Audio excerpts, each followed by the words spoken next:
नमस्कार, बहुत स्वागत है आपका विंध्या टाइम्स में। मैं हूं आपके साथ स्वाति।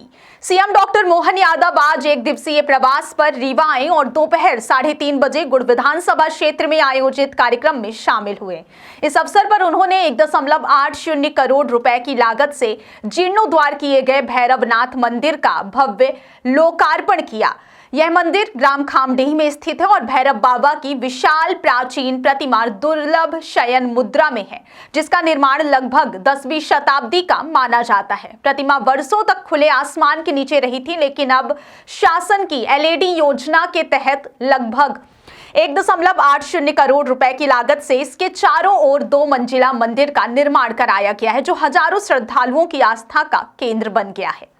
सीएम ने मंदिर में सबसे पहले पूजा अर्चना और ध्वजारोहण किया और इसके बाद भव्य जनसभा को संबोधित किया।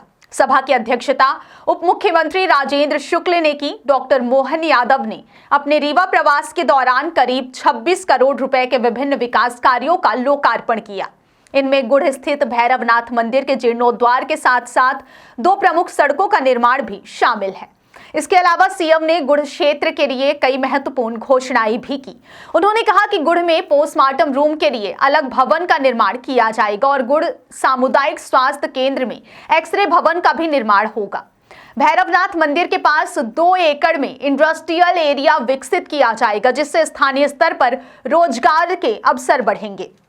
मंदिर परिसर में रेडस्टोन मॉड्यूलिंग कार्य के लिए 2 करोड़ रुपए और भैरव सरोवर के विकास के लिए 20 करोड़ रुपए की राशि स्वीकृत की गई है।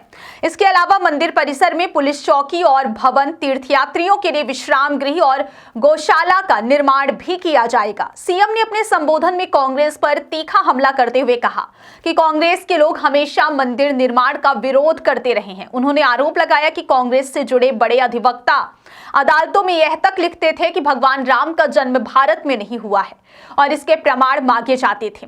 वहीं उन्होंने वर्तमान सरकार द्वारा अयोध्या में भव्य राम मंदिर, उज्जैन में महाकाल लोक, काशी विश्वनाथ कॉरिडोर, सोमनाथ मंदिर का जीर्णोद्वार, मैहर माता मंदिर का विस्तार और देश भर के मंदिरों के संरक्षण संवर्धन के कार्यों को सफलतापूर्वक संपन्न करने की जानकारी दी।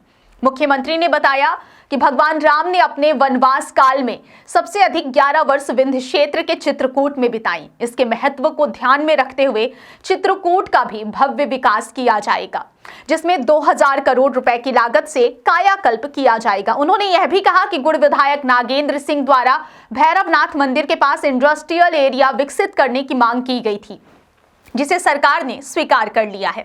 इससे रीवा और आसपास के लोगों को स्थानीय रोजगार के अवसर मिलेंगे। सीएम मोहन यादव ने जोर देकर कहा कि मंदिरों का संरक्षण इसलिए जरूरी है ताकि हमारी संस्कृति और परंपराएं जीवंत रहें।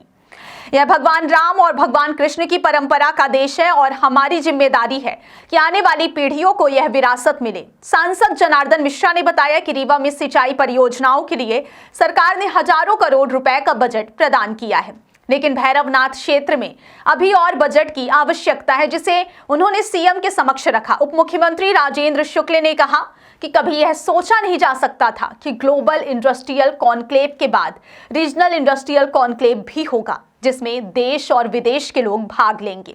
उन्होंने यह भी बताया कि भैरवनाथ मंदिर के आसपास लगभग 300 एकड़ में इंडस्ट्रियल एरिया की संभावनाएं हैं और सीएम मोहन यादव के नेतृत्व में पर्यटन और उद्योग तेजी से बढ़ रहे हैं। कार्यक्रम में सांसद रीवा जनार्दन मिश्रा, क्षेत्रीय विधायक नागेंद्र सिंह, सिरमौर विधायक दिव्यराज सिंह, त्योंथर विधायक सिद्धार्थ तिवारी, मनगवा विधायक नरेंद्र प्रजापति, जिला पंचायत अध्यक्ष नीता कोल और पूर्व महापौर व भाजपा अध्यक्ष वीरेंद्र गुप्ता भी उपस्थित रहे। सीएम ने जनसभा को संबोधित करते हुए कहा कि भैरवनाथ मंदिर का लोकार्पण केवल धार्मिक दृष्टि से ही महत्वपूर्ण नहीं है, बल्कि यह क्षेत्र के विकास, पर्यटन और रोजगार को नई दिशा देगा। उन्होंने नागरिकों से अपील की कि वे मंदिर और आसपास के क्षेत्रों का संरक्षण करें ताकि यह विरासत आने वाली पीढ़ियों के लिए सुरक्षित रह सके। इस कार्यक्रम के दौरान मुख्यमंत्री ने मंदिर परिसर, सड़क निर्माण और इंडस्ट्रियल एरिया समेत कई विकास कार्यों की समीक्षा की और अधिकारियों को निर्देश दिए कि सभी कार्य समयबद्ध तरीके से पूर्ण किए जाएं। सीएम ने यह भी स्पष्ट किया कि उनकी सरकार का उद्देश्य न केवल धार्मिक, पर्यटन और सांस्कृतिक विरासत को संरक्षित करना है, बल्कि रोजगार, स्वास्थ्य और उद्योग के क्षेत्र में भी नए अवसर पैदा करना है। उन्होंने यह भी कहा कि भैरवनाथ मंदिर के लोकार्पण से सरकार और रीवा वासियों को भगवान भैरवनाथ का आशीर्वाद प्राप्त हुआ है और यह क्षेत्र आने वाले वर्षों में विकास और समृद्धि का केंद्र बनेगा। इस प्रकार मुख्यमंत्री डॉक्टर मोहन यादव का रीवा प्रवास धार्मिक, सांस्कृतिक और आर्थिक दृष्टि से महत्वपूर्ण साबित हुआ, जिसमें मंदिरों के संरक्षण, सड़क निर्माण, स्वास्थ्य सुविधाओं और इंडस्ट्रियल विकास से जुड़े अनेक कार्य शामिल थे। इस कार्यक्रम ने रीवा और गुड़ क्षेत्र के नागरिकों में उत्साह और उम्मीदें बढ़ा दी हैं, जिससे आने वाले समय में पर्यटन, रोजगार और सामाजिक विकास के नए अवसर साकार होंगे।